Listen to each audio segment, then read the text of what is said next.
হরে কৃষ্ণ।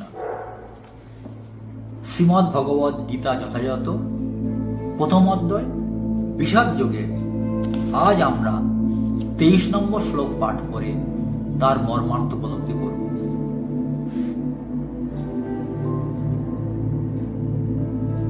যৎসমানান অবেক্ষে অহম য এতে হত্র সমাগতা ধাত্র রাষ্ট্রস্য দুর্বুদ্ধে যুদ্ধে প্রিয় চিকিৎসব। ধৃতরাষ্ট্রের অনুবাদ: ধৃতরাষ্ট্রের দুর্বুদ্ধি সম্পন্ন যৎসমানান, যারা যুদ্ধ করবে, অবেক্ষে দেখতে চাই, অহম আমি, যে এতে যারা, অত্র এখানে, সমাগতা সমবেত হয়েছে, ধাত্র রাষ্ট্রস্য ধৃতরাষ্ট্রের পুত্রের পক্ষে, দুর্বুদ্ধে দুর্বুদ্ধি সম্পন্ন, যুদ্ধে প্রিয় ভালো, চিকিৎসব বাসনা করে। অনুবাদ: ধৃতরাষ্ট্রের দুর্বুদ্ধি সম্পন্ন পুত্রকে সন্তুষ্ট করার বাসনা করে যারা এখানে যুদ্ধ করতে এসেছে তাদের আমি দেখতে চাই। তাৎপর্য: এই কথা সকলেরই জানা ছিল যে দুর্যোধন তার পিতা ধৃতরাষ্ট্রের সহযোগিতায় অন্যায়ভাবে পাণ্ডবদের রাজত্ব আত্মসাৎ করতে চেষ্টা করছিল।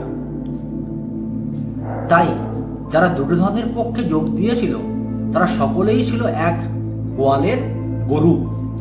যুদ্ধের প্রারম্ভে অর্জুন দেখে নিতে চেয়েছিলেন তারা কারা।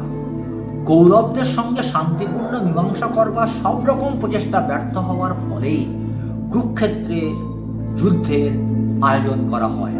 তাই সেই যুদ্ধক্ষেত্রে শান্তি প্রতিষ্ঠা করার কোন রকম বাসনা অর্জুনের ছিল না।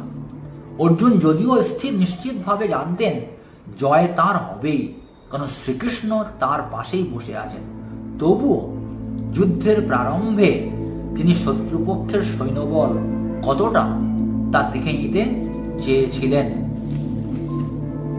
এই শ্লোক থেকে আমরা দেখতে পাচ্ছি ধৃতরাষ্ট্রের পুত্র দুর্যোধন অন্যায়ভাবে হস্তিনাপুর সাম্রাজ্যের রাজা হওয়ার চেষ্টা করছিলেন।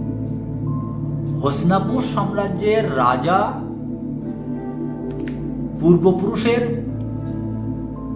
মৃত্যুর পর পাণ্ডু মহারাজ যোগ্য রাজকুমার রূপে কুরুবংশের রাজা হিসাবে তার রাজ্য অভিষেক হয়েছিল এবং তিনি রাজত্ব করছিলেন।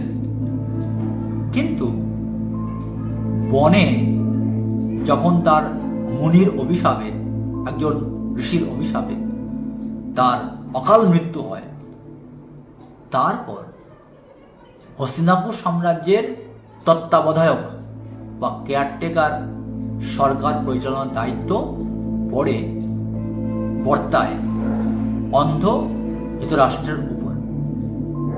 সেই যে অন্ধ ধৃতরাষ্ট্র রাজা হলেন হস্তিনাপুরের, তারপরে তিনি নিজ পুত্রদের, কৌরবদের প্রতি তার এত অন্ধ স্নেহ বা মোহ ছিল, তিনি ভুলেই গিয়েছিলেন যে তিনি প্রকৃত অর্থে হস্তিনাপুরের রাজা নন, তিনি হচ্ছেন তত্ত্বাবধায়ক সরকারের প্রধান। এটা তিনি ভুলেই গিয়েছিলেন। এবং পাণ্ডু মহারাজের পুত্র পাণ্ডবরা যখন উপযুক্ত রাজার পদে অভিষিক্ত হওয়ার যোগ্যতা অর্জন করেছিলেন, তাদেরকে রাজত্ব ফিরিয়ে দেওয়া তার কর্তব্য ছিল, যেহেতু পাণ্ডু মহারাজের রাজত্ব ছিল এটা।